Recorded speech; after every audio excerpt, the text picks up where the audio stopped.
Welcome to stitching with মাইনা। আজিৰ এই ভিডিঅ'টো মই পেণ্টটো দেখিছে যে ইয়াৰ কাটিংটো মই আগতেই আপোনালোকক দেখাইছিলোঁ। এইটো মই ষ্টিচিং ভিডিঅ' আপলোড কৰিছোঁ আজি। ফাৰ্ষ্ট মই ৰাইট ছাইড দুটা আউটছাইড কৰি লৈছোঁ আৰু আসন দুটা মই প্ৰথম জইন কৰিম আৰু যিটো ৰং ছাইড মানে ভুল ছাইড সেইটো ভিতৰৰ পিনে আছে আৰু ৰাইট ছাইড দুটা বাহিৰত লৈ পেলাই প্ৰথম এটা চিলাই কৰি ল'ম, কোৱাৰ্টাৰ ইঞ্চ দি পেলাই চিলাই কৰি ল'ম। এই কোৱাৰ্টাৰ ইঞ্চটো মন কৰিব যদি বাহিৰৰ পিনে ওলাই নাযায়, কাৰণ বেছি মাৰ্জিন ৰখা হোৱা নাই। তো চিলাইটো কৰি ল'ব, লৈ পেলাই উল্টাই দিম, কাপোৰটো উল্টাই লৈ পেলাই আকৌ ৰং ছাইডটো বাহিৰ পিনৰ পৰা আহি যাব। তেতিয়া ৰং ছাইডটো বাহিৰলৈ আহি গ'লে তাৰপৰা উল্টাই পেলাই আকৌ এটা চিলাই মাৰিম। মই সেইটো ভিডিঅ'ত দেখাইছোঁ কেনেধৰণে চিলাই কৰিছোঁ। আৰু তাৰ এক্সট্ৰা যে সূতাখিনি সেইখিনি অকণমান যদি বাহিৰ ওলাই আছে তেনেহ'লে কাটি ল'ব, নহ'লে ভিতৰৰ পিনৰ পৰা সেই আমাৰ যি চিধা ছাইডৰ পৰা সেই সূতাবোৰ দেখা যাব। তো আৰু এইটো কোৱা হয় ফ্ৰেঞ্চ চিন, ঠিক আছে। আৰু ফ্ৰেঞ্চ চিন কেনেকৈ কি কৰা যদি আপুনি এই ভিডিঅ'টোত চাই, কাৰণ কাপোৰটো বহুত ডাঙৰ কাপোৰত অকণ দেখুৱাবলৈ অসুবিধা হয়। যদি বুজি নাপায় মই আকৌ এটা সৰুকৈ ভিডিঅ' বনাই এই চিলাইটো আপলোড কৰিম। আৰু এনেধৰণৰ বহুত টিপছ এণ্ড ট্ৰিক্স মই ভাবিছোঁ চেনেলটোত মই বনাম, কাৰণ আইডিয়াটো বহুত থাকে কিন্তু বনাবলৈ আচলতে তেনেকৈ টাইম মিলাবলগীয়া হয় অকণমান। চ' ভাবিছোঁ আপোনালোকলৈ ভিডিঅ'বোৰ আগবঢ়াম মই, আৰু আশা কৰিছোঁ আপোনালোকেও সঁহাৰি দিব, ভিডিঅ'বোৰ চাই ভাল পাব। ভিডিঅ' পালে ছাপোৰ্ট যেন কৰে সকলোৱে, তাকে কামনা কৰিছোঁ আপোনালোকৰ ওচৰত। তো এনেকৈ হৈ গৈছে। তাৰপাছত ছেইম ৱে মই ৰাইট ছাইডটো বাহিৰৰ পিনৰ পৰা ওলাই ল'ম, লৈ পেলাই বেক ছাইডৰ যে আসনটো সেইটোও মই তেনেকৈয়ে জইন কৰিম। ৰাইট ছাইডটো মই মন কৰিব যে মই ৰাইট ছাইডটো বাহিৰৰ পিনৰ পৰা লৈছোঁ দুটা ফালে, ঠিক আছে। লৈ পেলাই চিলাইটো কৰিছোঁ। ৰাইট ছাইডটো বাহিৰৰ পিনৰ পৰা লৈ চিলাই এটা কৰি ল'ম, কোৱাৰ্টাৰ ইঞ্চ মাৰ্জিন লৈ। তাৰপিছত ছেইম ৱে উল্টাই ল'ম, উল্টাই পেলাই অকণমান নখ দি পেলাই চেপি ধৰিলে কি হয়, বাৰে বাৰেতো আমি আইৰণ নকৰোঁ ধৰক, বা আইৰণ কৰিব বুলিকে টাইম বহুত বেছি লাগি যাব। টাইম বেছি লগা মানে আপোনাৰ ষ্টিচিং কষ্ট বেছি হ'ব। আৰু সৰু সৰু কাপোৰত আমাৰ চিম্পল এনেকুৱা কাপোৰত যদি আপুনি বেছি পইচা কয়, তেতিয়াহ'লে মানুহে কেতিয়াবা দিবলৈ অসুবিধা পায়। তো ইমান ইস্ত্ৰি কৰি থাকিবলৈ দৰকাৰ নাই, আইৰণ কৰি থাকিবলৈ। তো নখ মাৰি পেলাই লৈ পেলাই অকণমান সমান হৈ যায়, তো তাৰপিছত উল্টাই পেলাই ভিতৰৰ পিনৰ পৰা আকৌ চিলাইটো মই মাৰিম, ঠিক আছে। কাৰণ এই ট্ৰিকটো হ'ল আমাৰ মাষ্টাৰ যিবিলাক যে থাকে টেইলৰবিলাকে চাব, টেইলৰবিলাকে যেতিয়া চিলাই কৰে তো সিহঁতি তেনেকৈ অকণমান নখটো এনেকৈ লৈ পেলাই ঘঁহি দিয়ে, দি পেলাই বহাই দিলে, দি পেলাই চিলাই কৰে। দেখিছে মোৰ ভিডিঅ'টোত অকণমান এনেকৈ কৰি দেখাবলৈ চেষ্টা কৰিছোঁ এনেকৈ। তাৰপিছত উল্টাই পেলাই চিলাইটো মাৰিছোঁ।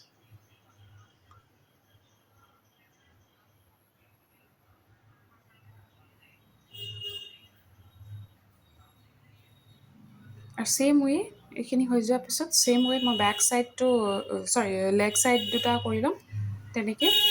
কাৰণ এইবোৰ হ'ল খুব মানে ইম্পৰ্টেণ্ট চিলাই হয়।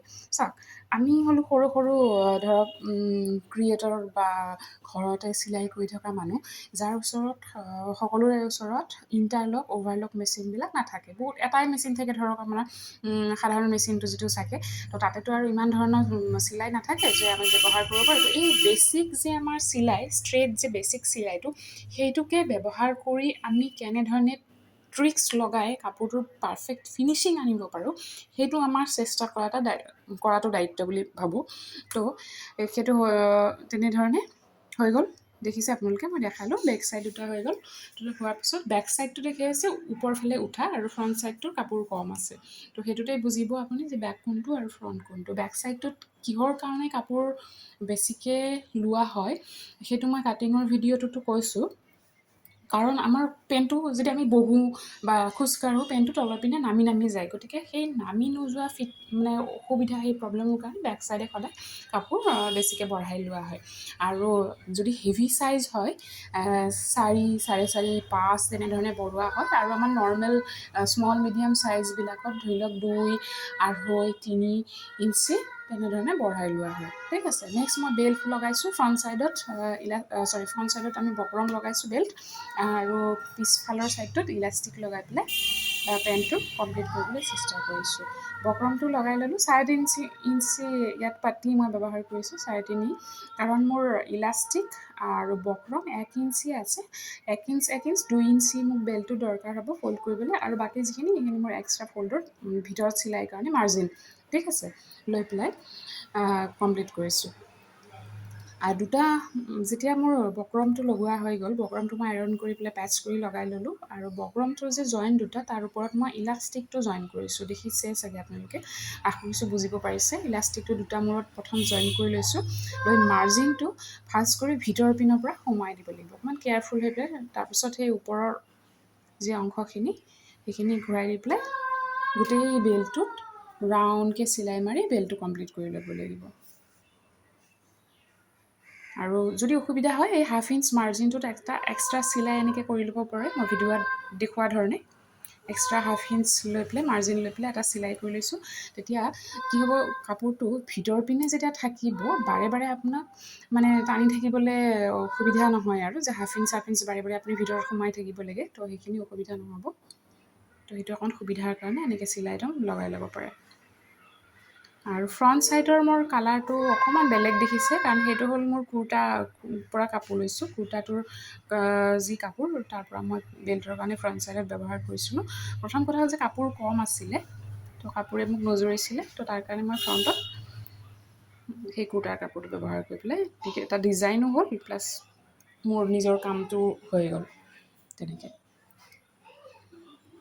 দেখিছে? আৰু মাৰ্জিনটো যে মন কৰিব, মাৰ্জিনটো যেন ওপৰৰ পিনৰ পৰা থাকে, ওপৰৰ পিনলৈকে থাকে। সেইটো অকণমান মানে চিধা কৰি ওপৰৰ পিনে টানি লৈ পেলাই তাৰপিছত আপুনি চিলাই কৰিব, নহ'লে সেইটো ওলাই যাব। দেখিছে ভিতৰৰ পিনৰ পৰা চিলাইটো কি ধুনীয়া ফিনিচিং আহিছে। অকণমান চাই পেলাই কৰিব লাগে, অকণমান ট্ৰিকি হয় কামবিলাক। আচ্ছা, কৰোঁতে সেইটো হেবিট হৈ যায়।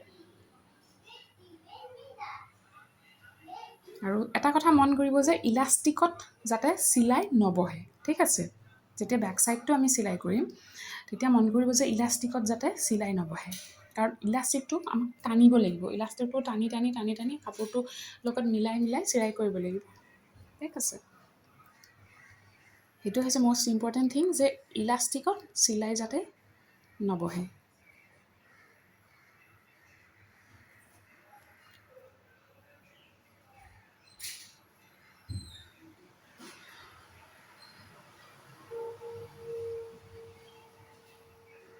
ইলাষ্টিকটো টানি ল'ব, আকৌ টানি লৈ পেলাই কাপোৰৰ লগত সমান কৰি ল'ব, সমান কৰি লৈ পেলাই আকৌ টানি চিলাই কৰিব।